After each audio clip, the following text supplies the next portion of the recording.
Buenos días a todos y a todas. Bueno, estoy aquí súper feliz, como siempre que hago un directo, para estar aquí con vosotros y hoy especialmente porque voy a...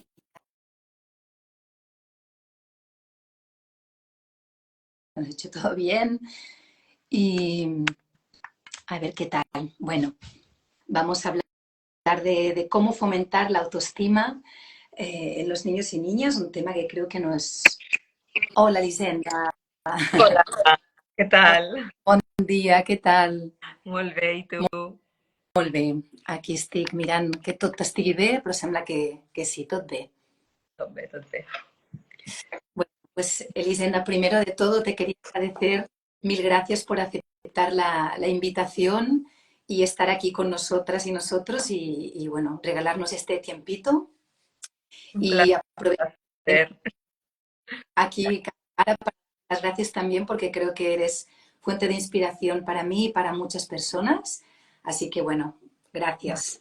Y, y bueno, Lisenda, ahora estaba explicando un poco el título que pensé, cuando pensé en invitarte, pensé que le puedo comentar a Lisenda, que cualquier tema hubiera estado perfecto, pero sí que intento siempre coger como temas que veo bueno, que nos preocupan o que nos ocupan mucho a los padres, o yo me lo encuentro en mi proyecto de música en familia, que siempre veo cositas que van los talleres, ¿no? Y una es la autoestima, que es un gran temazo, porque creo que nosotros ya como adultas tenemos un poco de herida de donde venimos, ¿no?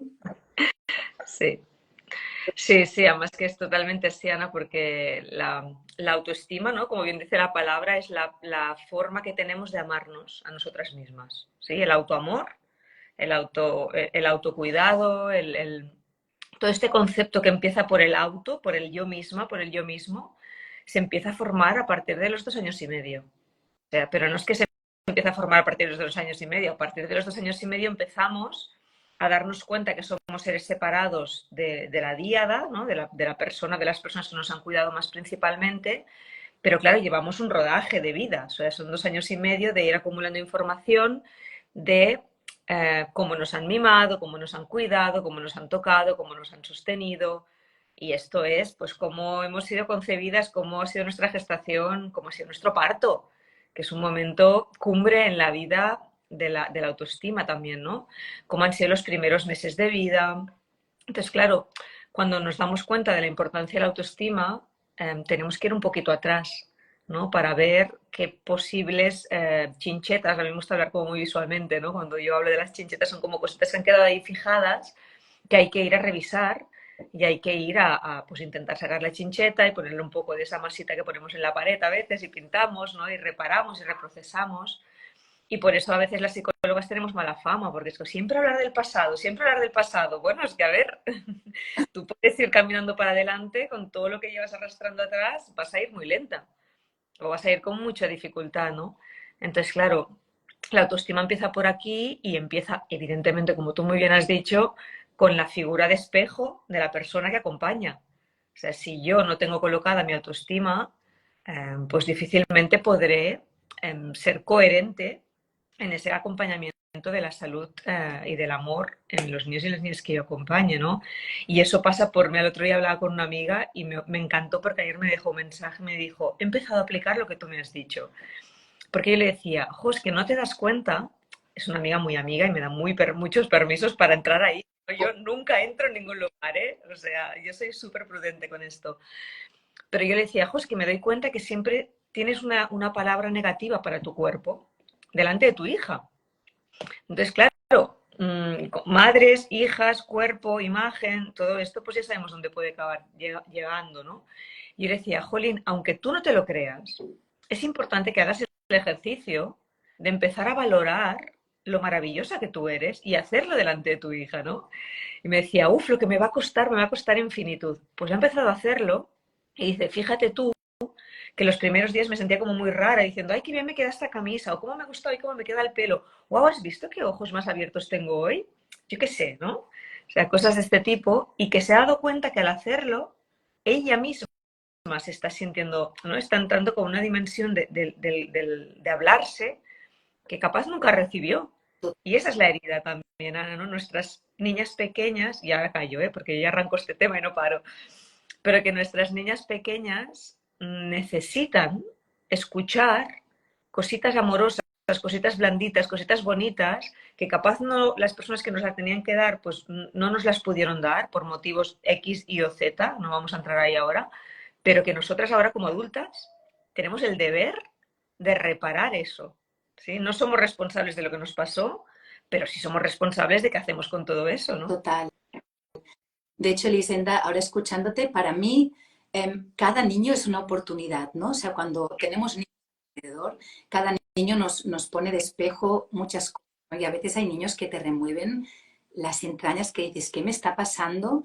¿Cómo me puede estar removiendo esto ahora, ¿no? Y es muy bonito porque a veces ponemos mucho el foco afuera. Este niño necesita, tiene una baja autoestima, pues se siente gordo, etcétera.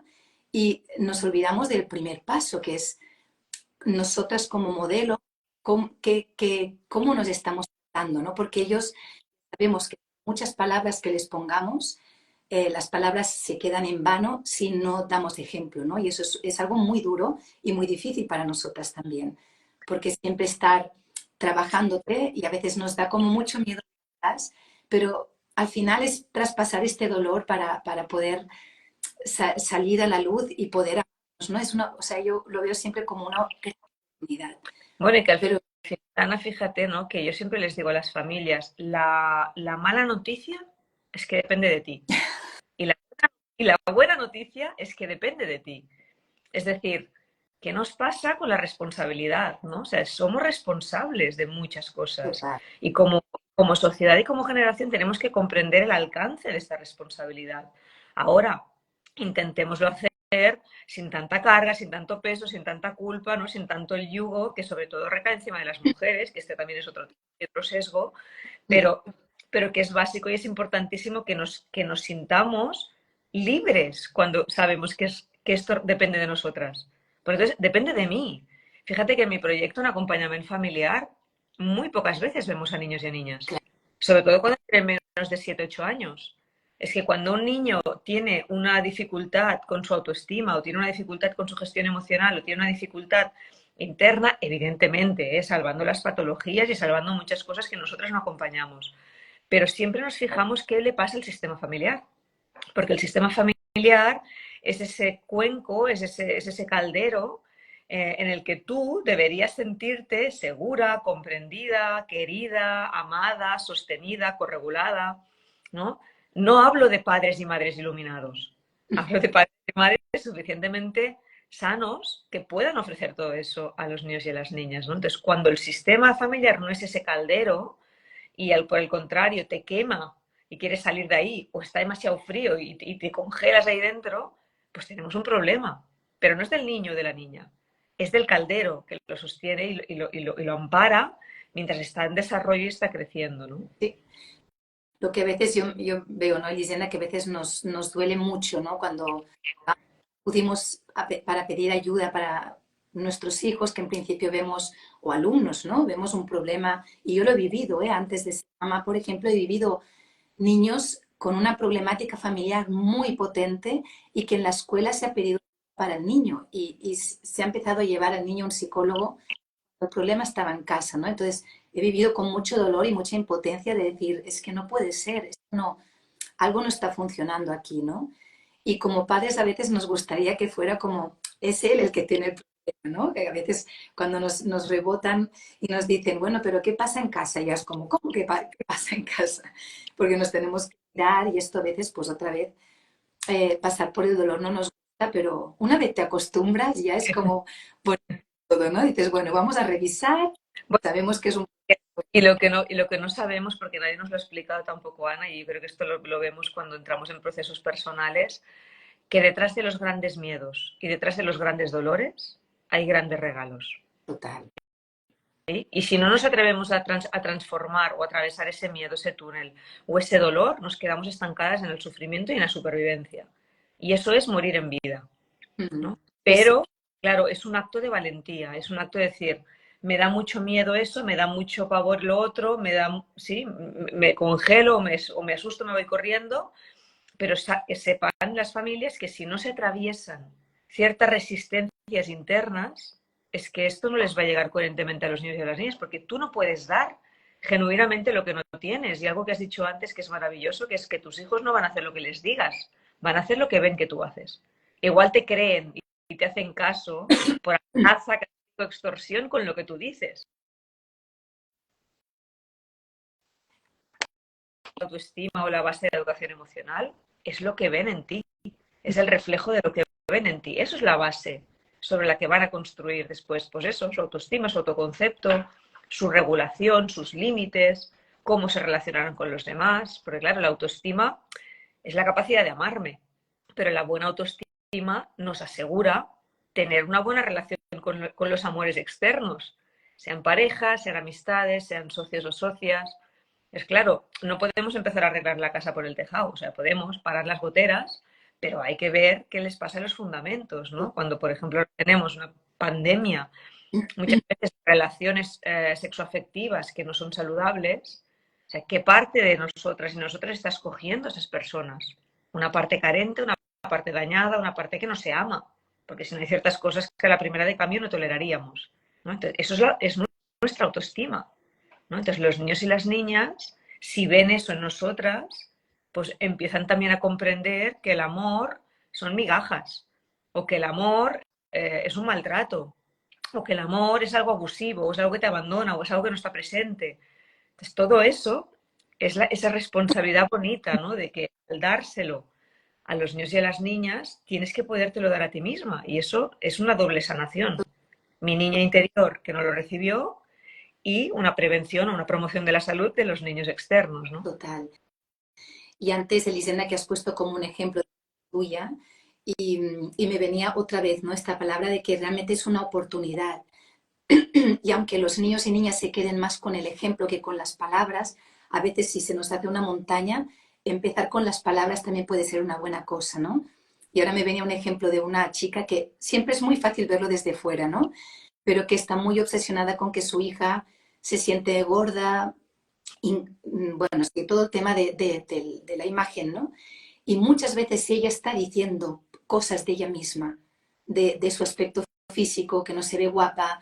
Incluso alguna vez le he escuchado como hablar de, claro, es que esta niña tiene muchas amigas porque está muy delgada, ¿no? Y era como, claro, para ti es muy importante, es algo que está allí, vete tú a saber por qué, pero en cambio ella quiere ayudar a su hija. Es como algo que no nos damos cuenta muchas veces. Por eso digo que es fácil verlo desde fuera y seguro que yo misma digo muchas frases y después digo, madre mía, ¿no? Claro. Pero sí que dices tú, empezar a decir, ostras, qué guapa estoy hoy, aunque no te lo creas. Empezar, porque a veces esto es una cosa que se alimenta, ¿no? De empezar a decirte palabras bonitas, de que te vean mirarte en el espejo y no incómoda, sino con una actitud de, bueno, pues lo estoy intentando, ¿no? Estoy haciéndolo lo mejor que y que puedo, porque los niños son muy compasivos y son las personas que menos juicio te van a mirar con menos juicio, ¿no? Y es una súper oportunidad para tú también ir sanando, ¿no? Pero a veces, Sí, bueno, pero para mí hay como aquí una cosa que se nos olvida a veces y es eh, que estamos dentro de una sociedad que manda unos mensajes muy determinados, ¿no? Entonces, claro, los niños y las niñas no son exentos a todo eso. Entonces, incluso teniendo nosotras esa conciencia y poniendo mirada en hablarnos bien, en valorarnos bien, ¿no? En comunicar todo eso, primero, Ana, que no solo es lo que decimos, es que si tú lo dices y no lo sientes, esto no va a calar. hola. Por eso es el proceso interno fuerte de decir y caminar tus palabras. Esto por un lado, ¿no? Pero bueno, vamos a empezar diciéndolas para ver si después van calando. Y después todo el tema de redes sociales, el tema de anuncios, el tema de la hipersexualización, el tema de la cosificación de la mujer, el tema de la gordofobia. O sea, hay tantos conceptos actualmente que les llegan sin filtro a los niños y a las niñas a través de televisiones, tablets, ordenadores, smartphones, anuncios en la parada del autobús. Es tal la avalancha claro, aquí hay que poner una muy buena base estructural. Y para mí la base estructural, siempre, siempre, siempre en psicoterapia siempre decimos algo. Solo que una persona te haya mirado con amor, genuino y auténtico, estamos salvadas. Porque de ahí damos el, ¿no? Y eso es importantísimo para la salud mental de los niños y de las niñas. Es decir, esa autoestima. Sí, vale, el mundo todo y les va a tomar, porque la adolescencia va a llegar y la pertenencia y el cuerpo y encajar, sí, todo y que hay muchos movimientos muy potentes entre los jóvenes hoy en día, ¿eh? Yo los veo y me encantan y me apasionan cuando no se depilan y les da igual que si les sale el Michelin. Yo pienso, wow, yo cuando era adolescente, a mí me tocó la época de las modelos anorécticas y era, claro, un desastre absoluto, porque mi cuerpo para nada era anoréctico, ¿no? Entonces, claro, todo y que les llegue todo eso, si hay una buena base estructural de amor, si hay una buena base estructural de seguridad y de afecto y de presencia, hay algo que puede descansar ahí, ¿no? Entonces, a veces, querer que tu hijo o tu hija no sufra no es salvarle, es darle un lugar donde descansar. Porque el mundo le va a golpear y el barco se va a movilizar y la tormenta va a llegar. Pero si tú tienes un lugar en el que descansar, si tienes un lugar en el que tú te sientes segura, ahí puedes ir a soltar, a liberar y a procesar lo que te está pasando y eso es menos probable entonces que se genere un trauma. Si Total. no hay ese lugar de amor, si no hay ese lugar de sostén, si la familia en lugar de darme me machaca, si la familia en lugar de cuidarme me critica, si la familia en lugar de aceptarme me quiere cambiar, pues estos son los ingredientes básicos para muchos problemas, muchas patologías, empezando por trastornos de la conducta alimentaria, como autolesiones, como pues baja autoestima, comportamientos más distímicos o más depresivos, etc, etc, ¿no? Pero por eso siempre insisto, el hogar es el primer espacio terapéutico. Entonces, esa masa de amor base, esa conexión profunda de entrada, es la que le da la cojín a ese niño o esa niña para en la vida poder sostenerse mejor con las inclemencias, porque las inclemencias no las podemos cambiar, están allí, ¿no? Entonces, ¿cómo podemos sí forjar, ¿no?, un sostén interno para que al ir creciendo, y nosotras vamos a estar cada vez más lejos, porque la madre, el padre o los cuidadores principales, a medida que los niños crecen, tienen que estar un pasito más alejados, ¿no? Siempre mirando que la autonomía no sea de golpe, pero que cuando esos niños o niñas ya estén en el mundo de una manera mucho más autónoma, tengan herramientas. Total, total. Y ahora que nombras los adolescentes, ¿no? También que a veces nos preocupa mucho, ¿no? Cuando llega estas edades que se manifiestan unos problemas quizás con mayúsculas, pero que es muy importante contemplar que es de antes, ¿no? Que lo que dices tú es realmente muy duro lo que está pasando en la sociedad, porque es lo que dices tú, los inputs son Sí, horas, es horrible. Yo estoy muy alarmada con todo lo que está pasando con nuestros adolescentes, pero también es una resiliencia que va día a día, que tenemos que estar allí desde pequeñitos y plantando esta semillita para que ellos puedan ser críticos y cuando lleguen a estas edades digan, perdón, Elisenda, pero me sale por aquí este mensaje, este otro, por aquí otro, porque es que sí, es como que nos estáis vendiendo la moto y que en su cuerpo sientan esta seguridad, esta fortaleza y que puedan ir, como no, expulsando todos estos mensajes horribles total. que llegan en una época tan, tan, tan delicada, ¿no? Sí. Y, y la base no está bien y no hay una buena autoestima, es más difícil, aunque yo siempre creo que nunca es tarde, ¿no? Pero sí que, bueno, telita, tenemos un reto importante. Sí, eso es así. Sí, sí, que al final eso, ¿no? Todos los niños y niñas llegan a la adolescencia y es normal que nos anticipemos a esa etapa, pero la adolescencia es una infancia revivida. Total. Entonces, si queremos que los niños y las niñas tengan una adolescencia más plácida, porque el otro día estaba en un congreso y había un neurocientífico y decía, la adolescencia es una enfermedad neurodegenerativa. Y enseñaba a los cerebros de los adolescentes cómo perdían función. Y claro, es como una enfermedad neurodegenerativa, pero ¿por qué? Porque el cerebro deja de estar hiperabierto a captar todos los estímulos y superreceptivo de la infancia para podar aquellos que no le sirven y enfocarse y hacer fuertes los que le van a servir para la siguiente etapa adulta. Pero en este impasse de la adolescencia, el cerebro entra en una enfermedad neurodegenerativa, o sea, es así. Entonces, claro, para que esa etapa sea transitada de una manera mucho más dulce, suave, menos sacudida, tenemos que poner bien las bases de la infancia. Tenemos que estimular bien esos canales que queremos que se potencien durante la adolescencia. Y la autoestima es uno de los básicos, porque es el básico de la salud mental. Es cómo yo aprendo a quererme sin desconectarme del amor al prójimo, porque si no ya me vuelvo hedonista o narcisista. ¿Sí? Pero cómo yo aprendo a quererme entendiendo que estoy en un circuito sistémico de otras existencias y ese amor recíproco, ¿no? Todo eso se genera en la infancia. Por eso yo siempre cuando hago charlas en escuelas les digo, es que comportamientos como el abuso entre iguales, como el bullying, no empiezan en primaria o en secundaria. Estos comportamientos se empiezan a ver a los 4 o 5 años y los toleramos porque son niños.